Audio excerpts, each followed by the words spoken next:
Halo, assalamualaikum warahmatullahi wabarakatuh, guys. Alhamdulillahirabbil alamin. Wassalatu wassalamu ala asrofil anbiya'i wal mursalin wa ala alihi wa ashabihi ajma'in. Amma ba'd. Segala puji bagi Tuhan.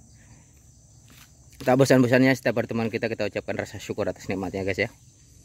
Nah, tentu saya di sini berjumpa lagi dengan konten kreator yaitu saya Sidik Al Huda, ya. Nah, pada video kali ini yang janji saya kemarin, saya mau menayangkan atau menyoroti tentang tanaman nilam yang terkontaminasi atau terkena uap semprotan dari herbisida loyan, ya.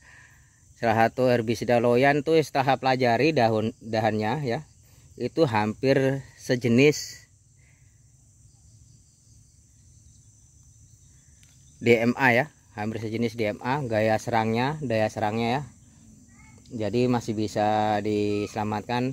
Jadi di sini saya mau membahas tentang tanaman nilam yang pecah pang, ya, yang pangnya bisa memecah hingga bercabang kanan kiri, terus dahannya keriting akibat tersembur atau terhembus oleh baunya herbisida loyan, yaitu dan sejenisnya, atau seperti obat kangkung, ya. Nah, kalau yang ini normal, jadi sebentar saya sorotkan yang terkena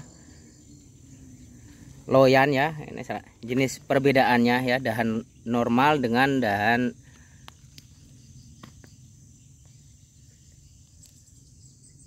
yang enggak normal, ya. Ini normal nih, ya, semua ini normal.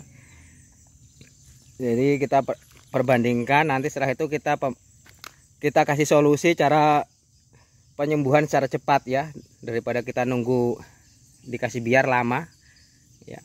Ya, ini kita sorot dulu, ya, kenormalan. Ini adalah normalnya dahan nilam adalah demikian, ya. Sedangkan yang terkontaminasi oleh herbisida loyan, setelah pelajari gaya serangnya loyan itu hampir mirip dengan DMA. Mudah-mudahan, ya, mudah-mudahan sama. Ini mudah-mudahan terkaan saya sama, ya, mudah-mudahan. Salah satu DMA adalah obat kangkung, karena beda halnya herbisida kayak yang sistemik yang lainnya, ya, kayak Supremo ataupun Roundup ataupun yang lainnya itu sangat berbeda. Nah, salah satu ciri khas yang terkena loyan atau yang saya sebut di sini adalah herbisida yang memiliki kadar DMA, ya.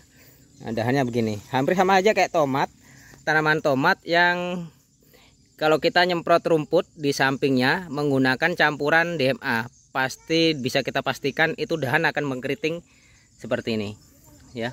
Nih, fix ini, ya, saya yakin nih herbisida loyan nih mengandung kadar seperti DMA, ya, DMA ataupun abolisi dan sejenisnya yang lainnya, ya. Nah, sedangkan kalau kita kasih biar begini kalau kita biarkan di alam dengan sendirinya supaya pulih dengan sendirinya, itu kita itu sebenarnya membutuhkan proses lama sekali, ya. Begitupun tanaman tomat lama sekali prosesnya dan akan mengerdil, dia kurang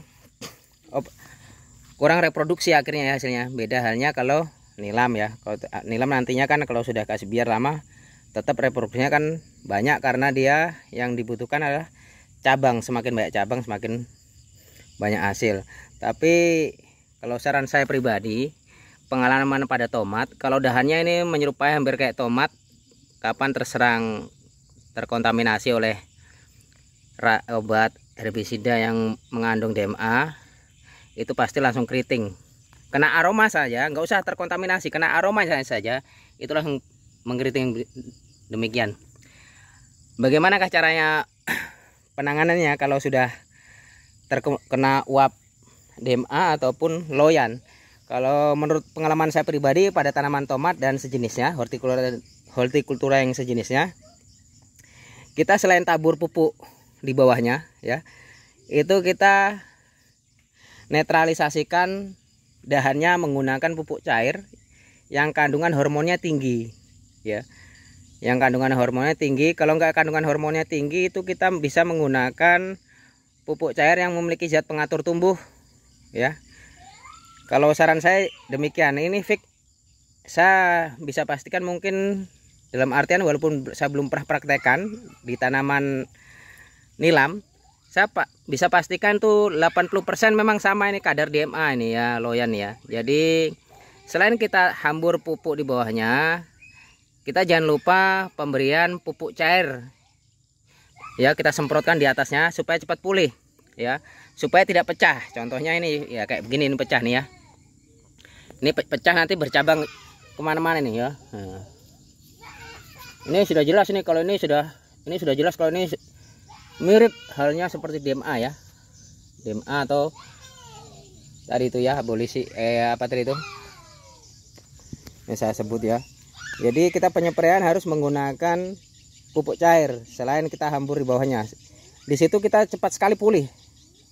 Kalau nggak percaya, buat rekan-rekan petani nilam bisa dipraktekkan ya. Kalau yang sudah terkontaminasi atau yang disebut kena uapnya, kesababan, kalau bahasa daerah di sini kesababan ya.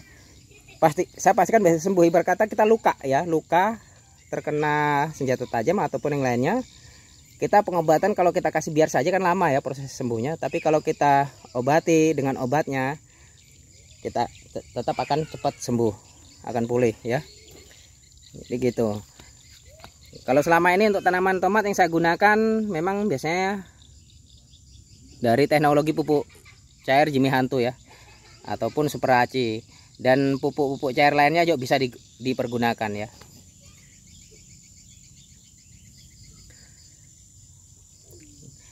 Untuk kali ini saya nggak mendapati penyakit yang ada pada nilam di sini, jadi saya nggak bisa memberi solusi yang terkena virus jamur ya. Setelah saya perhatikan memang dari batang, untuk batangnya di sini dia cenderung larinya pada tanaman cabai ya. Tanaman cabai tapi nggak full 100% ya. Agak dibilang tomat bukan, tapi untuk pembatangannya kayak cabai mendekati. Kalau dahannya memiliki kayak batang kayak tomat ya. Kayak dahannya memiliki dahan kayak tomat tipis, mudah rentan sekali terkena uapnya kesababan, yaitu ini herbisida ini ya, yang untuk kangkung ya. Ya, mudah-mudahan penjelasan singkat ini bisa membantu teman-teman masalah yang kesababan daun nilam, kesababan herbisida yang untuk kangkung ya.